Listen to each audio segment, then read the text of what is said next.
સુરત ઉધના પોલીસે પ્રભુનગર ખાતે દરોડા પાડી ત્યાંથી બાંગ્લાદેશ અને પશ્ચિમ બંગાળથી છોકરીઓ બોલાવી દેહ વ્યાપાર ચલાવનાર સંચાલક, દલાલ અને ગ્રાહકોને ઝડપી પાડ્યા છે। ઉધના પોલીસ મથકનો સ્ટાફ પેટ્રોલિંગમાં હતો ત્યારે બાતમી મળી કે જિગ્નેશ લખાણી અને જમાલ શેખ નામના ઈસમો બાંગ્લાદેશ અને પશ્ચિમ બંગાળની છોકરીઓને બોલાવી એજન્ટો મારફતે ગ્રાહકોને બોલાવી તેઓ પાસે ઉધના પ્રભુનગર યામાહા શોરૂમ પાછળ પ્લોટ નંબર 1 ના પ્રથમ માળે રૂમમાં દેહ વ્યાપાર કરાવે છે। આ માહિતીના આધારે ઉધના પોલીસે ત્યાં દરોડા પાડી ત્યાંથી દેહ વ્યાપાર ચલાવનાર જિગ્નેશ અરવિંદ લખાણી સાથે નુરજમાલ શેખ હકીમ તથા દલાલ સકોર એનામુલહાર અને ગ્રાહક અખ્તરુદ્દીન મોલ્લા તથા આરિફ ખાનને ઝડપી પાડ્યા। સ્થળ પરથી બે લલનાઓ જેમાં એક બાંગ્લાદેશી અને બીજી પશ્ચિમ બંગાળની હતી જેને મુક્ત કરાવી। બાંગ્લાદેશી મહિલા પાસપોર્ટ વિઝાથી ભારત આવી હતી જેને પકડી દેહ વ્યાપારનો ધંધો નહીં કરવા કાઉન્સેલિંગ કરી મુક્ત કરાવી। પોલીસે દેહ વ્યાપારના સ્થળ પરથી મોબાઈલ ફોન, રોકડા રૂપિયા સહિતની મત્તા કબજે કરી। પોલીસ સ્ટેશનની સર્વેલન્સ ટીમને માહિતી મળી હતી કે એક જગ્યાએ દેહ વ્યાપારનો ગેરકાયદેસર રીતના ધંધો ચાલે છે। આને કારણે પોલીસે ત્યાં જઈને રેડ કરી હતી। રેડ કરતા પોલીસને ત્યાંથી કેટલીક વસ્તુઓ મળી હતી। આ ઉપરાંત ભોગ બનનાર તરીકે બે મહિલાઓ હતી એમને પણ પોલીસે ત્યાંથી છોડાવી છે। આ કેસમાં 5 આરોપીઓ છે જેમાંથી 4 આજે દેહ વ્યાપારના રેકેટ સાથે સંકળાયેલા વ્યક્તિઓ છે અને એક છે ગ્રાહક છે।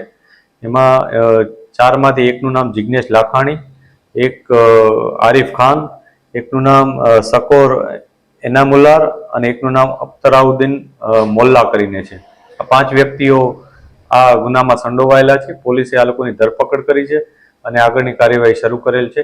આમાંથી જે ભોગ બનનાર મહિલા છે એમાંથી એક જે બાંગ્લાદેશી મહિલા છે જે મેડિકલ વિઝા ઉપર અહીંયા આવ્યા હતા અને એના સાથે આ દુષ્કર્મ થયું હતું જેથી એમને ભોગ બનનાર તરીકે અત્યારે લેવામાં આવેલ છે અને આગળની કાર્યવાહી શરૂ કરવામાં આવેલ છે।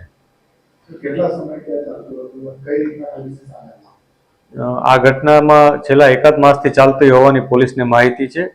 પોલીસને ગઈકાલે જ્યારે ઇન્ફોર્મેશન મળી એટલે પોલીસ ત્યાં પહોંચી હતી અને આ રેડ કરી હતી। આ ઘટનામાં આ લોકો મોબાઈલ દ્વારા ફોટો શેર કરી અને પોતાના જે કસ્ટમર હતા એને બોલાવતા હતા અને એ રીતના આખું રેકેટ ચાલતું હતું।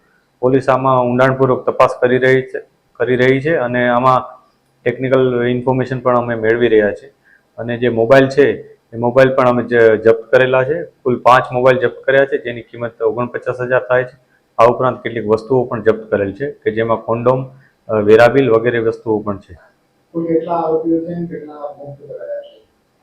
આમાં 5 આરોપીઓ કુલ છે કે જેમાંથી 4 દેહ વ્યાપારના લોકોના રેકેટ સાથે સંકળાયેલા લોકો છે અને એક ગ્રાહક છે, જ્યારે બાકીના 2 છે એ ભોગ બનનાર મહિલાઓ છે। એમને અમે આ સમગ્ર રેકેટમાંથી બચાવેલ છે અને આગળની કાર્યવાહી શરૂ કરવામાં આવી છે।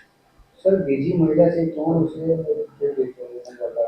અત્યારે જે બીજી મહિલા છે એ ત્યાંના અહીંના જ સુરતના જ રહેવાસી છે, પરંતુ એ ખરેખર અહીંયા ક્યાંથી આવ્યા છે, કઈ રીતના અહીંયા રહે છે એ તમામ ઇન્ફોર્મેશન અમે વેરીફાઈ કરી રહ્યા છીએ। Bureau report S9 news Surat. અમારી તમામ માહિતીથી અપડેટ રહેવા માટે જોડાયેલા રહો S9 ન્યૂઝ સાથે।